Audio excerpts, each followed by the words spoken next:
အားလုံးပဲမင်္ဂလာပါခင်ဗျာကျွန်တော် Telegram blog ကနေပြောပြန်လေးကြိုဆိုလိုက်ပါတယ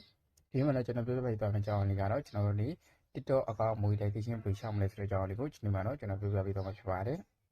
ဒီကနေ့ဗီဒီယိုမှာတော့ကျွန်တော်တို့ TikTok ကနေပြောဆင်ရဖို့အတွက်ဒီတခြား account ပေါ့နော် Japan account နဲ့ US account တို့ကျွန်တော်တို့ဘယ်လိုမျိုးဖွင့်လို့ရမလဲဆိုတဲ့အကြောင်းလေးကိုကျွန်တော်ပြောပြပေးတဲ့အခါမှာ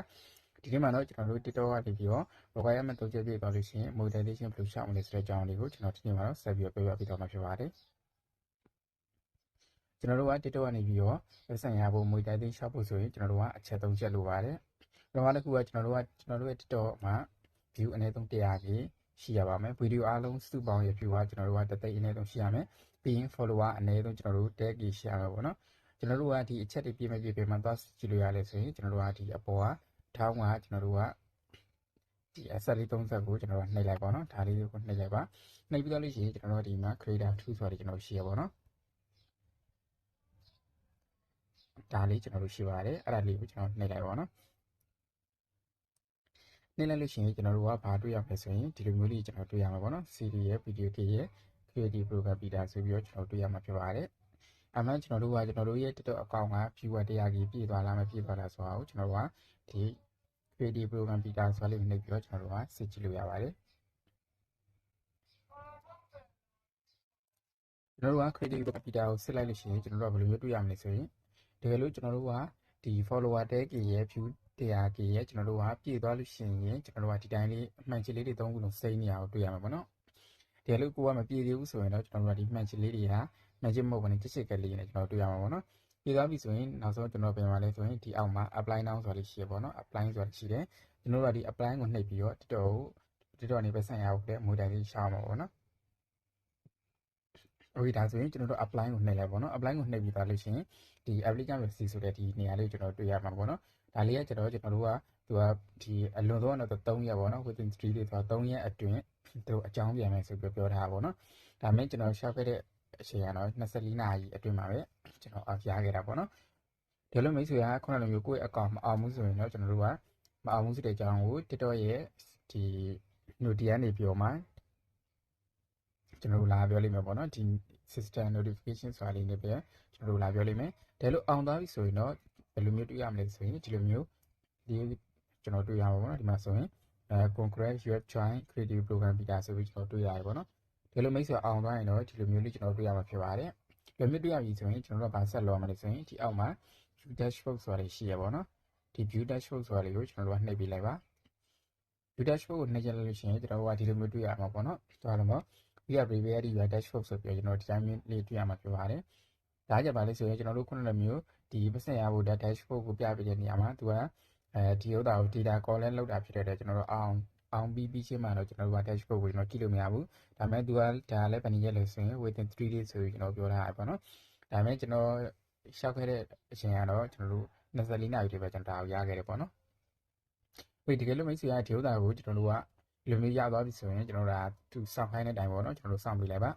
စောင့်ပေးလိုက်လို့ရှိရင်နောက်ဆုံးကျွန်တော်တို့ကဘယ်လိုမျိုးတွေ့ရမလဲဆိုရင်ကျွန်တော်တို့ကဒီ creative program dashboard မှာကျွန်တော်တို့ကဒီလိုမျိုးကိုယ့်ရဲ့ဒီတနေ့ပေါ့နော်တနေ့ဘယ်လောက်ဝင်လဲဆိုတာကိုကျွန်တော်တို့ကကြည့်လို့ရမှာဖြစ်ပါတယ်ဒီခုနလိုမျိုးကျွန်တော်တို့အောင်ပြီးချင်းမှာတော့ဒီ dashboard ကမပေါ်ဘူးပေါ့နော်ဗာလဲဆိုရင်သူက data တရက်ပြီးမှတရက် update လုပ်တာဖြစ်တဲ့အတွက်ကျွန်တော်တို့ကနောက်ရက်မှာကျွန်တော်တို့ကြည့်လို့ရမှာပေါ့နော်ဒါဆိုရင်ကျွန်တော်တို့ကတရက်ကိုဘယ်လောက်ရလဲဆိုတာကိုဒီမှာလာပြပေးမှာဖြစ်ပါတယ်ကျွန်တော်တို့ကပြီးခဲ့တဲ့ရက်ကဟာကိုရချင်နေဆိုရင်ဒီအောက်ကဟာလေးကိုကျွန်တော်ကြည့်လိုက်ပါပေါ့နော်ဒါဆိုရင်ကျွန်တော်မနေ့ရခဲ့တာ 0.13 ဒေါ်လာကျွန်တော်ရခဲ့တာပေါ့နော် TikTok ကကျတော့ကျွန်တော်တို့ကအပေးတအားနေတယ်ပေါ့နော်အပေးတအားနေတယ်ဒါပေမဲ့ကျွန်တော်တို့ကဘာလဲဆိုရင်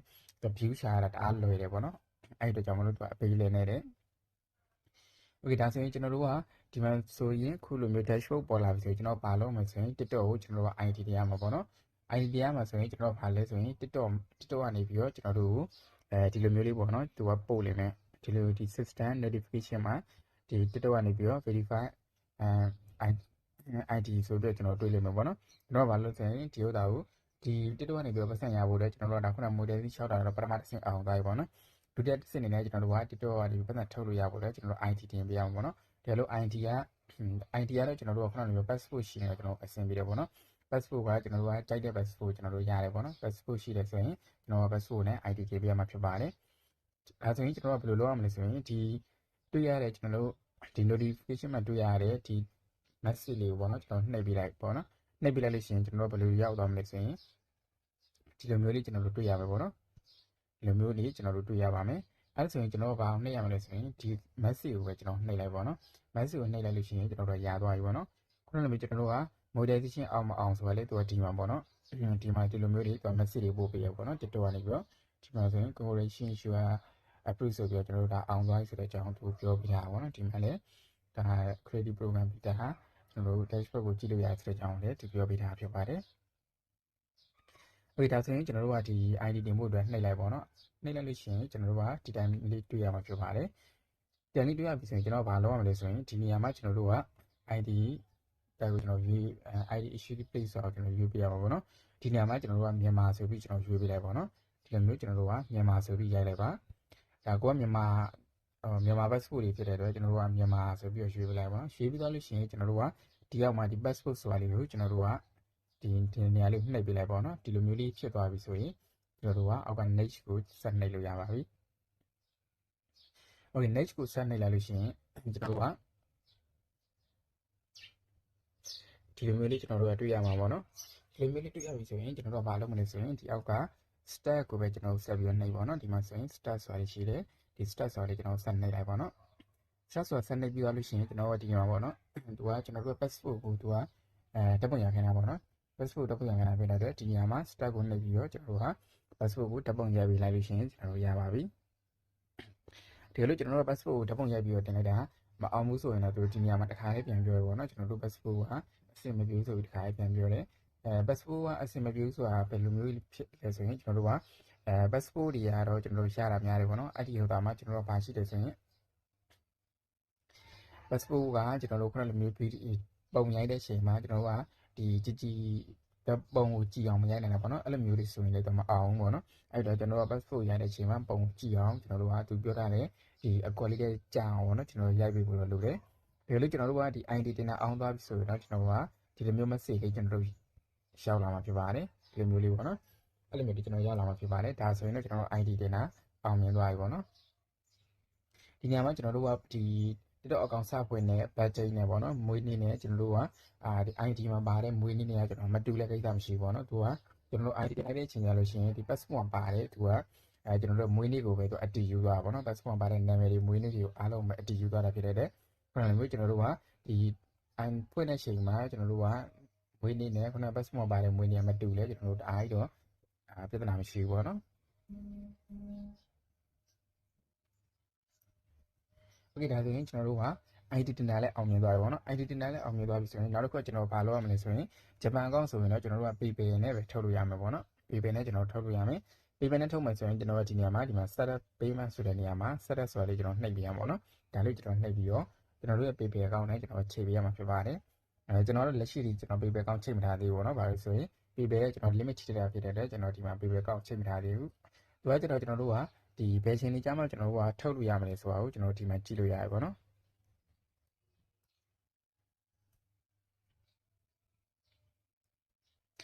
သူကလားစင်ပေါ့နော်လားစင်15ရက်နေ့ဆိုရင်သူကနေပြောမှကျွန်တော်တို့ထုတ်လို့ရပြီပေါ့နော်ထုတ်လို့ရပြီဆိုတဲ့အကြောင်းကိုသူကအကြောင်းပြန်ပြီးပေါ့နော်အဲ့အတွက်မိတ်ဆွေရောက်ခဏမျိုး line 15ရက်နေ့တိုင်းမှာကျွန်တော်တို့ကတစ်ချိန်ပေါ့နော်လာလာထုတ်တဲ့ပုံစံမျိုးလေးကျွန်တော်တို့အမြဲတမ်းထုတ်လို့ရနိုင်မှာဖြစ်ပါတယ်ဒီမှာကျွန်တော်တို့ကခုနလိုမျိုး PayPal နဲ့ချိန်မှဆိုရင်ကျွန်တော်တို့ setup ကိုနှိပ်လိုက်ပေါ့နော်setup ကိုနှိပ်လိုက်လို့ရှိရင်ဒီမှာဆိုရင်သူက payment method ဆိုတာလေးရှိရပေါ့နော်ဒီမှာဆိုရင်သူကပါပြီးသားပေါ့နော်လာစင်15ရက်နေ့မှာသူကဒီထုတ်လို့ရမယ်ဆိုတော့ကြောင်းပေါ့နော် automatic every 50 every month ဆိုပြီးသူပေးထားတာပေါ့နော်အဲ့တော့ကျွန်တော်တို့ကလာစဉ်တိုင်း15ရက်နေ့မှာကျွန်တော်တို့ကထုတ်လို့ရမယ်ကြာချင်းကဘယ်လောက်ကြာမလဲဆိုရင်3 to 5 minute ပေါ့နော်3မိနစ်ကနေ5မိနစ်ဆိုတော့ကျွန်တော်တို့ထုတ်ပြီးရင်3မိနစ်ကနေ5မိနစ်တွင်မှာကျွန်တော်တို့အားရမှာပေါ့နော်ဒါဆိုရင်ကျွန်တော်တို့ကဒီဘက်ကခဲတံပုံစံမျိုးလေးတောင်းမှတ်ကြီးလေးကိုနှိပ်လိုက်ပေါ့နော်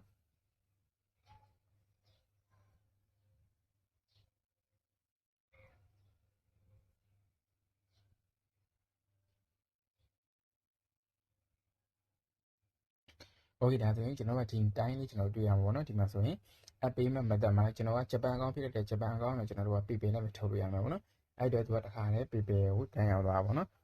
ဒီနေရာမှာကျွန်တော်တို့ကခုနလိုမျိုး PayPal ရှိတယ်ဆိုရင် PayPal နဲ့ထုတ်မှဆိုရင်ကျွန်တော်ဒီနေရာမှာ PayPal အကောင့်ကိုကျွန်တော်တို့ကချိန်ပေးလိုက်ပါဒီမှာဆိုရင် verify your account ဒါပေါ့နော် ဒီညမှာကျွန်တော်တို့ပါရှိလဲဆိုရင်ဒီကိုခုနကဖွင့်ခဲ့တဲ့ကိုရဲ့မေးမှာသူကဒီကုတ်ဝပို့လိုက်ပြီပေါ့နော်အဲ့ကုတ်ကိုကျွန်တော်တို့ comment ထည့်ပြလိုက်လို့ရှိရင်ဒါဆိုရင်ကျွန်တော်တို့က PayPal account ချိတ်တာကျွန်တော်တို့ရသွားပြီပေါ့နော် PayPal account ချိတ်တာရသွားပြီဆိုရင်ကျွန်တော်လာတင်လာတဲ့15ရက်နေ့မှာကျွန်တော်တို့ကတစ်ချိန်ကျွန်တော်တို့ပတ်စံထုတ်လို့ရပြီပေါ့နော်ခုနလိုမျိုးကျွန်တော်တို့ကဒီမှာ TikTok account တွေမှာဆိုရင်ကျွန်တော်တို့ TikTok account ဖွင့်လိုက်တယ်ဖွင့်တဲ့အချိန်မှာကျွန်တော်သုံးလို့ရပြီးတော့ဖွင့်ပြီးတော့ဒီမကြာတဲ့အချိန်မှာပေါ့နော်ခုနလိုကုတ်တွေပါပြီးပြန်ပြီးတော့ကျွန်တော်တို့တောင်းတဲ့အချိန်မှာဒီ account တွေက lock ကျသွားပြီပေါ့နော်အဲ့လိုမျိုးလေးကျွန်တော်ဘယ်လိုဖြည့်ရှင်းလို့ရမလဲဆိုတာကိုနောက်ဗီဒီယိုလေးမှာကျွန်တော်ပြောပြပေးတော့မှာဖြစ်ပါတယ်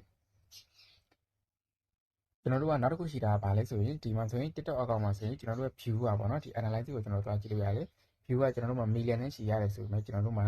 qualifying view ပေါ့နော် qualifying view ကကျွန်တော်တို့ကဒီ3သိန်းအောင်ပြည့်ချင်မှပြည့်တာပေါ့နော်ဒီလိုမျိုးဒီကျွန်တော် share ဒါကတော့သူသတ်မှတ်ထားတဲ့ဒီအချက်လက်တွေပေါ့နော် criteria တွေကြည့်ပြီးတော့ TikTok ကနေပြီးတော့ကျွန်တော်တို့ပေးသွားတဲ့ amount ပေါ့နော်ဒီမှာဆိုရင်ကျွန်တော်က 6.1 million view ပေါ့နော်ဒီမှာ total view က 6.1 million view ရှိတယ်ဒါပေမဲ့ကျွန်တော် creative program Peter မှာပြတဲ့ view ကကြတော့ကျွန်တော်တို့ကအဲ့လောက်မရှိဘူးပေါ့နော်ဒီမှာဆိုရင်ကျွန်တော်ရက်30တွေမှာကြည့်လိုက်တဲ့အခါမှာခုနက6 million view ကကျွန်တော် qualifying view ဘယ်လောက်ပဲ share တယ်4သိန်းပဲရှိရဲအဲ့ qualifying view 4သိန်းကကျွန်တော်ဘယ်လောက်ပဲရလဲဆိုရင်$24ပဲရပါတော့ဒါကဘာလဲဆိုရင်ကျွန်တော်တို့မှာ view တွေရတယ်ဆိုပေမဲ့ကြားတဲ့ view တိုင်းက qualifying view မဖြစ်ဘူးပေါ့နော်အဲ့တော့ကျွန်တော်တို့က view တိုင်းကကျွန်တော်ပတ်စံမရဘူးပေါ့နော်ဒီ qualifying view ကဘယ်လိုမျိုးရရလဲဆိုတာဒီTikTok ကနေပြီးတော့သူ့ရဲ့ဒီ very program Peter ရဲ့ headset ပုံမှာသူပြောထားတယ်ပေါ့နော်သူသတ်မှတ်ထားတဲ့ဒီအကြောင်းအရာတွေသတ်မှတ်ထားတဲ့အချက်တွေနဲ့ပြည့်တဲ့ view တွေကိုပဲ qualifying view ဆိုပြီးသတ်မှတ်ပေးတယ်ဆိုတဲ့အကြောင်းပေါ့နော်ဒါဆိုရင်ကျွန်တော်တို့က TikTok ကခုနလိုမျိုးကိုယ်မှာ view တွေဒီကိုယ့်ရဲ့ video တွေမှာအများကြီးရတယ်ဆိုပေမဲ့အဲ့ view တွေတိုင်းရမှာမဟုတ်တဲ့အကြောင်းကိုကျွန်တော်ဒီနေရာမှာသတိပေးချင်တာပေါ့နော်ခုနလိုမျိုးကျွန်တော်အနေနဲ့6 million view မှာ qualifying view ကကျွန်တော်3သိန်းတော့မပြေဘူးပေါ့နော်1 million sorry 1 million view တော့ကျွန်တော်မပြေဘူးပေါ့နော်အဲ့တော့ကျွန်တော်တို့က TikTok ကအဲ့အရာဒီကြောင်းလေအပေးနေတာပါတာပေါ့နော်ပြီးရဲ့ကျွန်တော်တို့ RPM က TikTok က 0.02 ကနေပြီးတော့0.13လောက်ထိပဲသူပေးတယ်ပေါ့နော် RPM ကိုအဲ့လောက်ထိပဲပေးတယ်ဒီမှာဆိုရင်ကျွန်တော်အနေနဲ့ဒီဗီဒီယိုဆိုရင်ကျွန်တော်ရဲ့ view ကကျွန်တော်1 million view ကျော်တယ်ပေါ့နော်ဒီတော့က1 million view ကျော်တယ်1 million view မှာကျွန်တော်က qualifying view ဘယ်လောက်ပဲရလဲဆိုရင်324,000ပဲရဟဲ့ပေါ့နော်အဲ့မှာကျွန်တော်က RPM နဲ့ 0.04 ဆိုတော့ကျွန်တော်တို့ကရတာအရန်ကိုနည်းတယ်ပေါ့နော်0.04 RPM ဆိုတာကျွန်တော်တို့ကခုနလိုမျိုးဒီကျွန်တော်တို့ view 1k တိုင်းမှာကျွန်တော်တို့ရတဲ့ amount ပေါ့နော်ကျွန်တော်တို့က view 1k ဆိုရင် qualifying view 1k ဆိုရင်ကျွန်တော်$0.04ပဲရမယ်အဲ့တော့ကျွန်တော်တို့ကခုနလိုမျိုး qualifying view ကျွန်တော်တို့က1000ဆိုရင်သူက$0.4ပေါ့နော်တကယ်လို့သိန်းဆိုရင်ကျွန်တော်တို့က$4ပေါ့နော်အဲ့လိုပုံစံမျိုးရတာကိုပြောတာပါ view 1000မှာကျွန်တော်တို့ရတဲ့ဒီ amount ပေါ့နော် amount ကဒါ RPM ဖြစ်တယ်ပေါ့နော်ဝိဒါဆိုရင်ကျွန်တော်ဒီနေ့မှာတော့ TikTok model စီးဘယ်လိုရှောက်မလဲဆိုတဲ့အကြောင်းလေးကိုပြောပြပေးကြတာဖြစ်ပါတယ်ဒီလိုမိတ်ဆွေလူမျိုးကြောင်းတွေစိတ်ဝင်စားတယ်ဆိုရင်ကျွန်တော် YouTube channel လေးကို like and subscribe လုပ်ခဲ့နိုင်ပါတယ်အားလုံးကျေးဇူးတင်ပါတယ်